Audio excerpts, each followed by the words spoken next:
નજર કરીશું વાત સુરતની સચિન જીઆઈડીસી વિસ્તારમાં આગની ઘટના। હોજીવાલા ઇન્ડસ્ટ્રીમાં ભીષણ આગ લાગી। આગમાં મોટા પાયે નુકસાન થયું હોવાની શક્યતા વ્યક્ત કરવામાં આવે છે।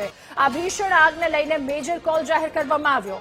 નાયલોન ટેક્સટાઇલ કાપડ બનાવતી ફેક્ટરીમાં આગ લાગી। ફાયર વિભાગની ટીમને જાણ કરાતા ટીમ ઘટના સ્થળ પર પહોંચી આગને કાબૂમાં લેવાનો પ્રયાસ હાથ ધરવામાં આવ્યો।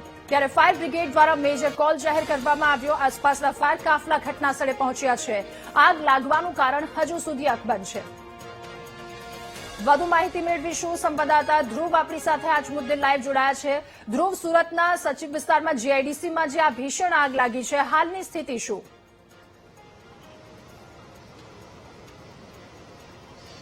બિલકુલ, સુરત સચિન ખાતે આવેલ હોજીવાલા ઇન્ડસ્ટ્રીઝ છે તેની અંદર જે ગોપીનાથ મેટિંગ કંપની આવે છે તેની અંદર ભીષણ આગ અત્યારે જોઈ શકાય છે। આ મેટિંગ બનાવતું આ કાપડની આજે આખી ફેક્ટરી હતી અને આ નાયલોન કાપડ બનાવતી હતી ફેક્ટરી, અને તેમાં અચાનક જ આ જે આગ છે તે લાગી ચૂકી હતી।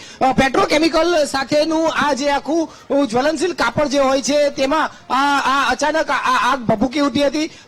એક જગ્યાએ આગ લાગતા આ જે કેમિકલ યુક્ત કાપડ હોય છે જેના કારણે આગ જોતજોતામાં ખૂબ જ પસરી હતી અને ભારે મોટી આગ લાગી ચૂકી હતી। આ આખી બિલ્ડિંગ જે છે તે આગની ચપેટમાં આવી ચૂકી હતી અને આ આગને કાબૂમાં લેવા માટે ફાયરની જુદી જુદી ટીમ ઘટના સ્થળે પહોંચી હતી।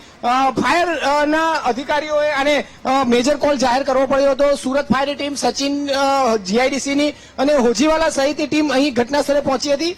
ફાયરના અધિકારીઓ છે।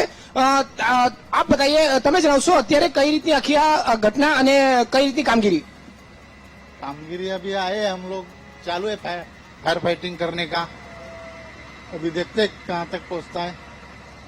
सर, कौन सी कंपनी में आग लगी थी, क्या है पूरा कुछ पता है? गोपी मिल है, कपड़े में आग लगी है। कुछ ट्रैफिक कारण पता चला है किस तरीके से हुआ हो? यहाँ कारण तो अभी फिलहाल पता नहीं हमको, क्या हो सकता है? अभी आगे देखते हैं, पता चलता है तो।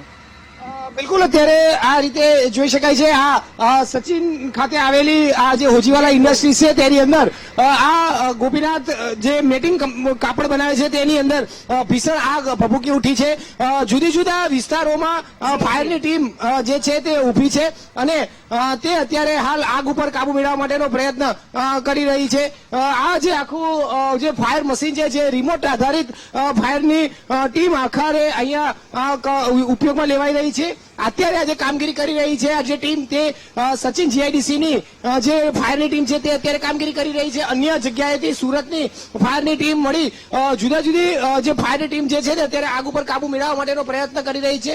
આ ઘટનાની અંદર સદનસીબે કોઈ વર્કર, કોઈ કારીગર ફસાયું નથી અને અત્યારે હાલ તમામ બાબતે જે કામગીરી જે છે તે આગ ઓલાવવા માટેની સતત ચાલી રહી છે, પરંતુ આગ કયા કારણોસર લાગી તે હાલ જાણી શકાયું નથી અને પ્રાથમિક ધોરણે પાણીનો મારો ચલાવી હાલ આગ પર કાબુ મેળવવાનો પ્રયાસ કરાઈ રહ્યો છે। જી ધ્રુવ, આભાર આપનો તમામ વિગતો સાથે જોડાવા બદલ।